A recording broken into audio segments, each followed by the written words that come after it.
কেমন আছেন সবাই? আজকে আমরা শিখব ইংলিশ গ্রামারের একটি গুরুত্বপূর্ণ বিষয়। সেটি হলো টেন্স। আজ শিখব আমরা টেন্সের ফিউচার টেন্স পার্টটি। তো চলুন শুরু করা যাক।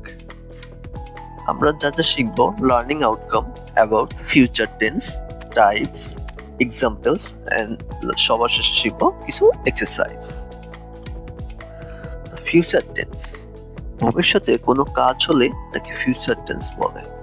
এর স্ট্রাকচার হলো subject plus shall oblique will plus ভার্বের প্রেজেন্ট ফর্ম প্লাস অবজেক্ট।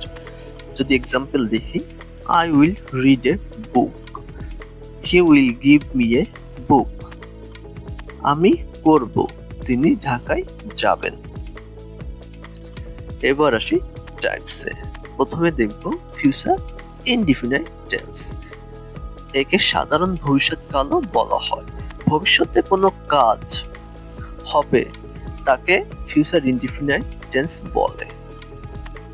এর বাংলা রূপ হচ্ছে করিব, করব, করবে, করবেন ইত্যাদি। Structure subject plus shall oblique will plus ভার্বের present form plus object. Example হিসাবে আমরা দেখতে পারি, he will give me a book, সে আমাকে একটি বই দিবেন।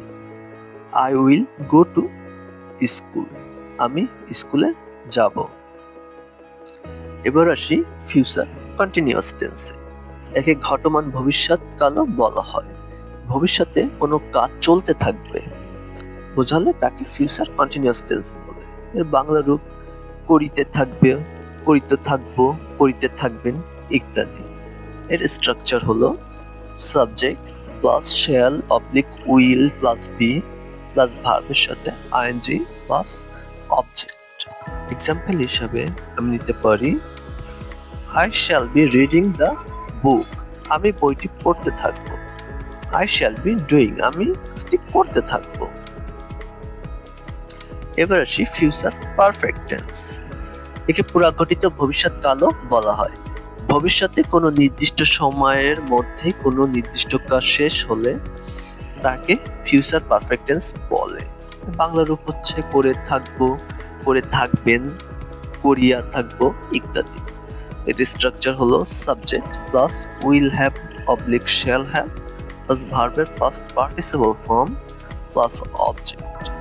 এক্সাম্পল হিসাবে আমি নিতে পারি, I shall have finished the work, আমি কাজটি শেষ করব।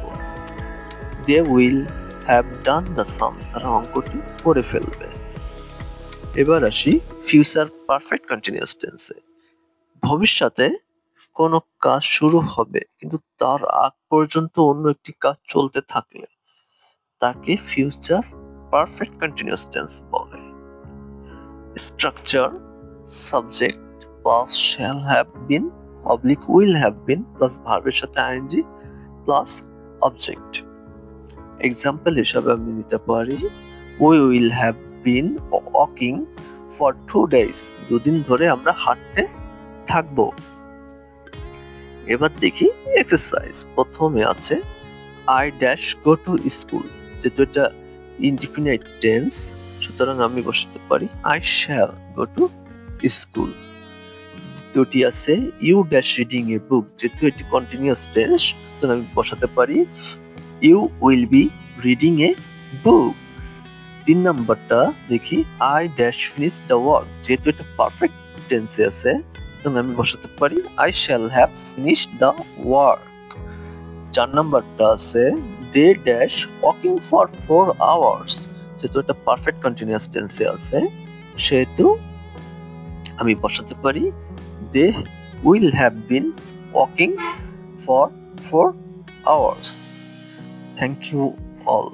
ভিডিওটি ভালো লাগলে সাবস্ক্রাইব করবেন এবং কমেন্ট করবেন। ধন্যবাদ।